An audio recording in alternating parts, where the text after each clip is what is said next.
Hello friends, today in this 13th lecture, we are going to study about the uniquenesses of tourism marketing.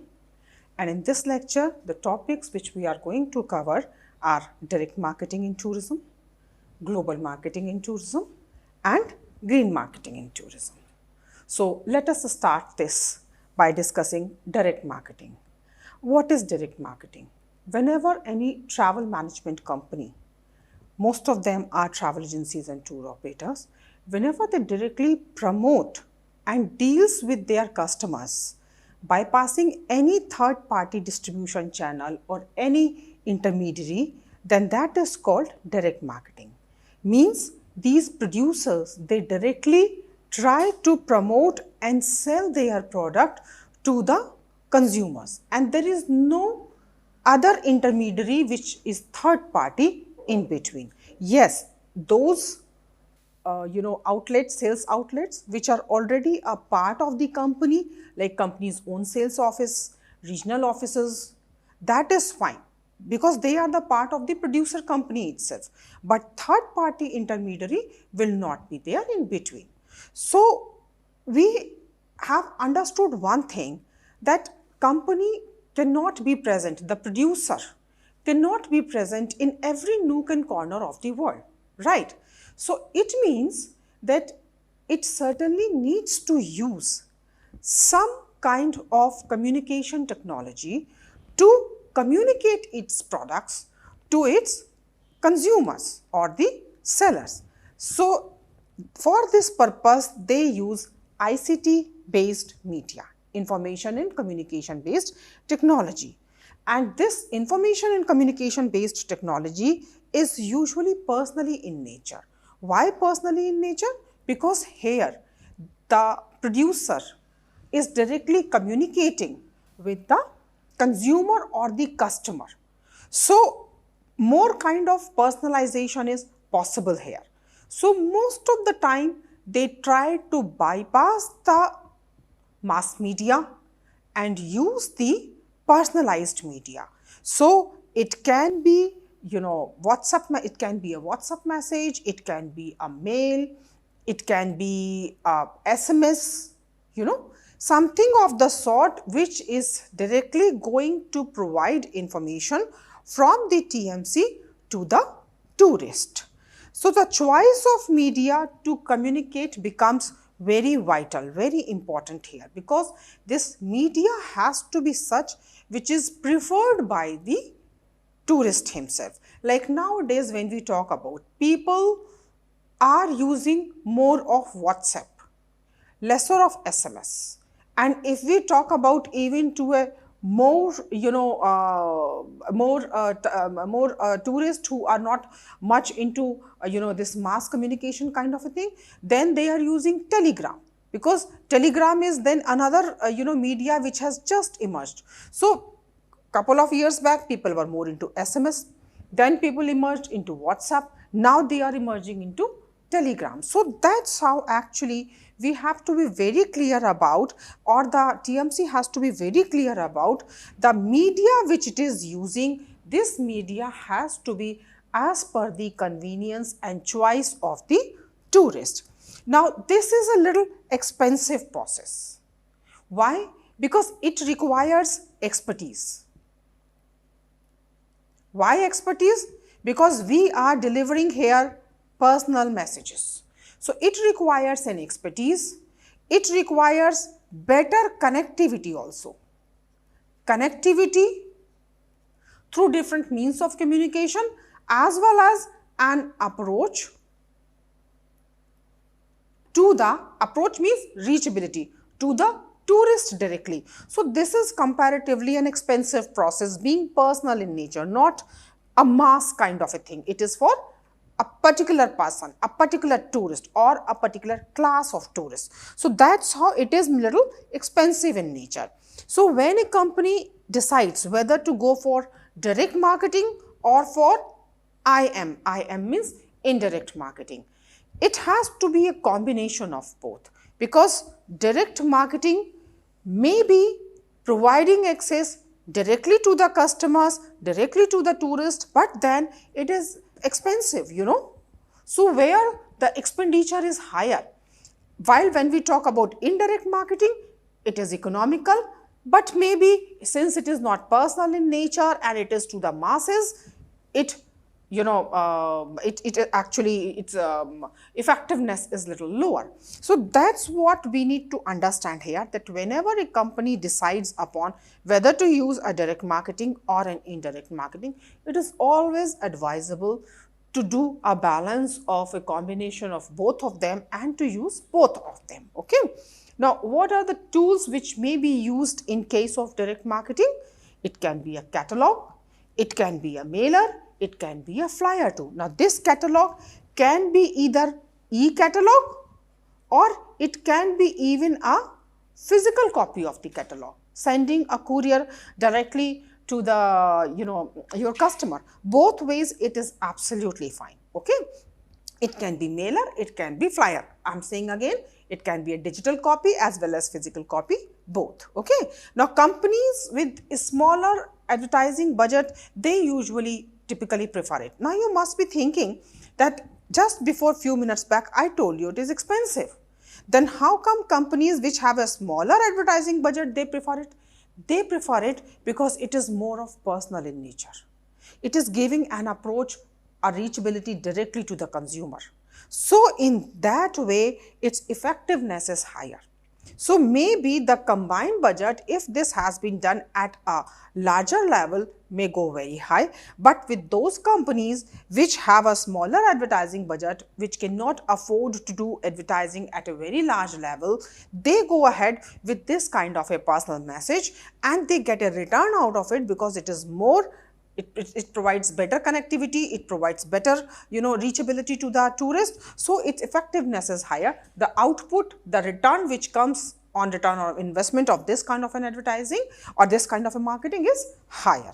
Okay. So it generally, I mean, whenever you send any kind of e-catalog or a physical copy of catalog or any such thing, then this kind of a material, this marketing material, it usually ends with a request to the targeted audience to take some kind of action. This action is actually, this actually encourages them to respond to a toll-free number or to send a mail or to reply through a reply card. What is the meaning of reply card? Maybe in that flyer at the end of it, you will find a voucher kind of a thing wherein they need to just send it back and post it in the post. I mean, they don't have to spend anything on that. They simply have to write their address. Another side, the address is already printed. They have to simply post it or by clicking on a link if it is in the form of an direct marketing tool. So this type of a direct marketing actually directly reaches to the consumer, bypassing the intermediary, which is usually a third party, and then providing them personalized information, encouraging them to take an action by giving some kind of response through a phone call, through a mail, through a reply, by clicking on a link. And that's how the effectiveness of direct marketing is comparatively better with respect to indirect marketing. So to continue further, when we talk about the measurability, means what is the effectiveness of direct marketing, that is comparatively easier. Why easier? Because measuring the effectiveness of a marketing campaign is easier as it directly can be done on the basis of the numbers and types of responses which have been received after that campaign has started, So on the basis of the number of responses as well as the convertibility, how many responses can be, converted into the actual sale. That directly measures the effectiveness of the direct marketing campaign. So measurability is comparatively higher.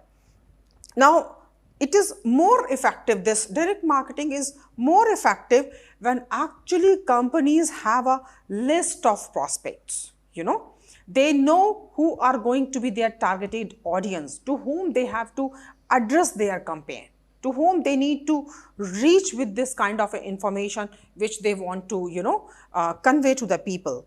And then after that, they divide this entire list into different identifiable group. One group may be that which uses SMS, another one which uses WhatsApp, third one may be which is more convenient with emails, okay. So that's how, these are different identifiable groups.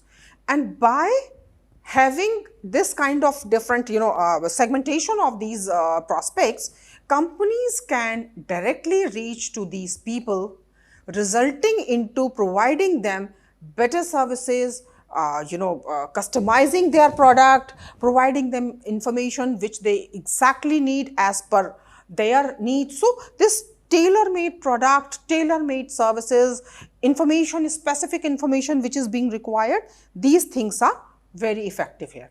So the example which I gave you, in which SMS, WhatsApp, emails, these are few media which can be used by the seller or the TMC to approach to the tourist. Similarly, there may be an other area of interest also, or this area of interest may be tourists who want to go to Europe, okay, tourists who want to go to the USA, or maybe to Far East, or maybe to Australia. So, these are different kind of interest group. Interest may be on the basis of where do they want to go, what is their age group, what is their, budget, where do they want to travel, what is the media which they generally, refer to. So these all things, if we talk about, these are different kind of parameters on the basis of which different groups can be segmented and can be identified, and these every different group can be used as a target audience to design a specific kind of message which may be sent by the marketer directly to the consumer. So this is, the advantage of using direct marketing. Now, direct marketing cannot be the only method used for the marketing purpose. It has to be used in the integrated marketing approach. Means indirect marketing is also there, and then direct marketing is also there. So intermediaries have also to be there, and direct approach should also be there. So it has to be, it is to be a combination of, both of these put in together, and not just either of them. This is always, advisable for the companies. Now, it is essential, it is very important for the, travel management companies, that if they are using direct marketing as one of the approach of the marketing, then they are actually reaching to their target audience and to give them the right offer at the right time to the right prospect matlab prospected customer, in the right way, using the right media, okay. So this combination of all the rights put in together can only give a good result if direct marketing is being used, because direct marketing is an expensive, time-taking, and of course requires expertise to execute it, okay. So this is all about direct marketing. So now let's study to the second topic of this lecture, which is global marketing. What is the meaning of global marketing? As the name itself is suggesting, doing marketing at global level. It means that when a company actually does marketing beyond its domestic market, like any company from India selling a product outside India also, then that becomes the global marketing. That becomes the global marketing. But why? Why a company needs to do global marketing? This is something which is very important to be understood. Global marketing provides a resilience to the companies.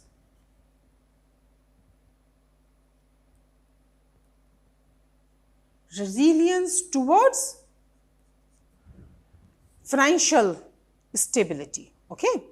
So actually, when something happens to the domestic market, some kind of, problem comes up, political, technological, natural, any disaster, some kind of, economical slum in the market, because of which people are not willing to purchase a luxury product like our industry, travel management, travel industry related product, then in that condition, it provides a resilience to the TMCs to sell their product outside domestic market, abroad, and to make money in this time, during this tough time.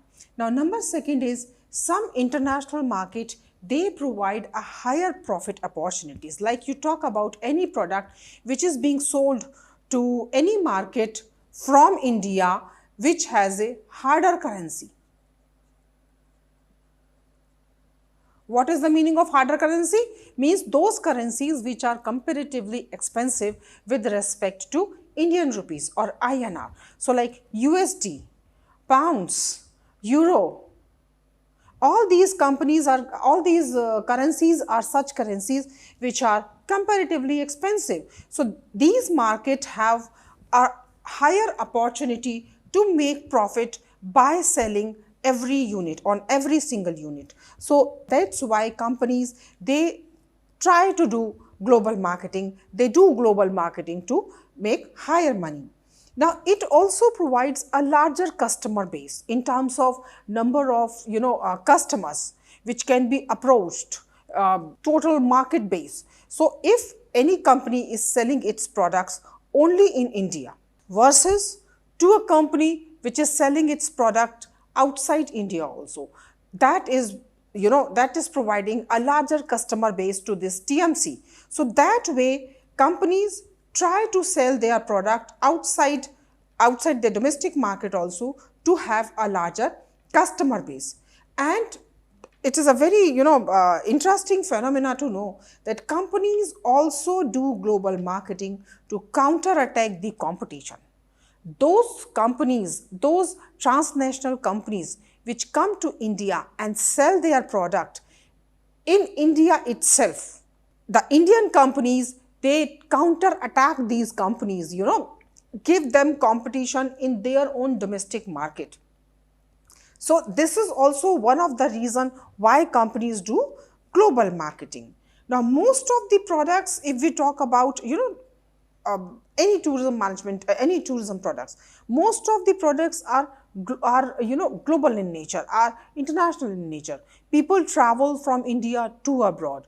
People come from abroad, different countries to India. So this requires some kind of understanding of international cultures, culture of different places beside India, their way of communication, what do they like, what do they do not like, when do they purchase, how frequently they purchase, what is the leading time which they usually take before purchasing a product. These all understanding becomes available to the company if company goes to global marketing. So this is also one of the very important phenomena because of which companies go ahead with global marketing. Now, let me, it gives me a very pride, I'm feeling pride to tell you this thing, that before actually internet made the entire world a global village, our tourism industry came up with global distribution system in 1960 to sell its products. So we have been selling our products globally from 1960 by using mainframes. Okay. Now after that, in 1960s, in 1970s, the entire reservation system for global marketing manual system was replaced by the integrated system, more of digital way of doing things. So the entire it replaced the manual system by 1970s. So instead of booking a ticket from India to abroad on a manual basis, it was done on GDS, and GDS made this thing faster. GDS made the products available around the globe. So this all happened before actually liberalization and globalization happened in 1990s around the world. So it also is a very good opportunity for any TMC to realize the full commercial potential, its full commercial potential. Okay. Now it Global outlook neutralizes the chances of losing the domestic market. So if there is any problem, as I told you earlier also, if there is any problem, any especially financial crisis in case of domestic market, so it neutralizes that and provides an opportunity to TMC to still make money in other countries. Global marketing requires understanding of international laws, because you know, product has been produced in one country and is going to be sold in another country. How these process can be done of selling produce of a company, produce of a country to another country, it requires an understanding of the international laws.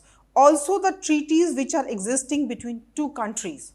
Sometimes countries give another country and a status of preferred nation, may completely block that country, block the products of that country, may not have any kind of diplomatic relationship. So absence of diplomatic relationship means not providing any visa. So it could be any kind of thing. So the global marketer needs to understand these international laws, treaties, any kind of blocking kind of a thing problem which is there, and also the laws of the land of performing these kind of commercial activity in that country which is beyond where actually this let's say this package was produced, tour package was produced. Now these knowledge of international laws, treaties and laws of the land, along with the universal fundamentals of marketing or tourism marketing, all these things put in together result into global marketing. So if you remember, I told you in my initial lectures itself of this course that marketing is a universal phenomena, means wherever the way in which marketing has been done in one country, it can be done in other countries also. So this knowledge of marketing, knowledge of international laws, treaties and then laws of the land, all these things putting together result into global marketing. So let me give you a very easy example, like Buddha circuit is a circuit which is coming up in India very well. And when we talk about a lot of countries which are around the world, especially those which are very close in very close proximity with India, as well as having a good relationship also India, like Japan is there, Sri Lanka is there, Thailand is there. These are predominantly Buddhist countries. Okay, so India can promote Buddha circuit packages to these countries. So product has been produced in India, will be executed or conducted in India, but it is going to be sold outside India, will be a typical example of global marketing, because for Japanese, product will be different. For Sri Lankan, product will be different in terms of food, in terms of their preferred choice to stay, in terms of when do they want to travel, what is the price. So product is going to be changed or modified as per the requirement of these international markets. So this is a typical example of global marketing. Now let us move further from global marketing to green marketing. Now when we talk about green marketing, usually it has been experienced by marketers that customers feel little confused while purchasing and consuming those products which are environmentally hazardous. Okay, especially nowadays people are slowly becoming more and more conscious about the environment, about the safety, security and protection of the environment. So marketers have also understood this aspect of consumers, and they have tried to incorporate those those aspects of a product, those elements of the product which while consuming will not be hazardous or maybe lesser hazardous to the environment. So as per American Marketing Association, products that are environmentally safe, like if we talk about in our industry, travel and tourism industry, may be using e-vehicles or biofuels, okay, or instead of using bottled water, using RO water. Okay, and then when this RO water is water which is coming out of the outlet of this RO water, this water is also being used for any further purposes, or not changing towels on a very frequent basis or maybe other bathrobes and linen in the rooms, hotel rooms on a frequent basis. Instead of that, requesting it to the guest that whenever as they feel like or as they feel there is a requirement to change, changing only at that point of time. So that's how, these all practices are environmentally safe. So these all, making these changes, incorporating these changes in the tour product will make an impact on the tourist. Then incorporating a broad range of activities like, now how this can be done? Broad range of activities like product modification. I gave you example of product modification. Okay, all these examples, 3-4 examples which I have given you earlier are actually an example of product modification. Then changes to the production process, that during the process itself, instead of every time giving a printout, maybe an email can be sent. Okay, instead of giving a physical printout of a brochure, e-brochure can be given. All this is a part of production process. Then packaging changes. Packaging changes is not very relevant to our industry, because our industry is not tangible. Our products are not tangible products. Our products are intangible products. Now, modifying advertising way of also doing, like I told you about providing emails, providing e-brochures, as far as possible going e and not physical is something which will directly come under different kind of modifying advertising. Okay. So all these things when putting together, and then a tour package comes up, or then a accommodation or transportation product comes up, which is lesser hazardous or maybe no hazardous to the environment, becomes a e-product. So that's how actually doing all these practices, companies try to go in line with the thought process of those consumers which are environmentally very conscious. So defining green marketing is not a simple task, because it is a combination of n number of things put in together. See, we have to remember here this thing, that when we talking about producing any product or consumption of any product, it is simply not possible to not exploit the resources which are available in the market.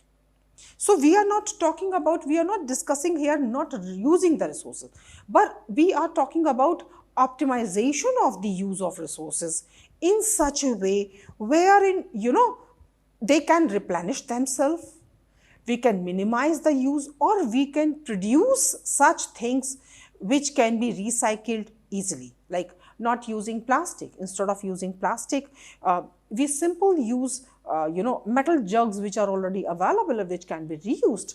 So these kind of things are, not doing bonfire.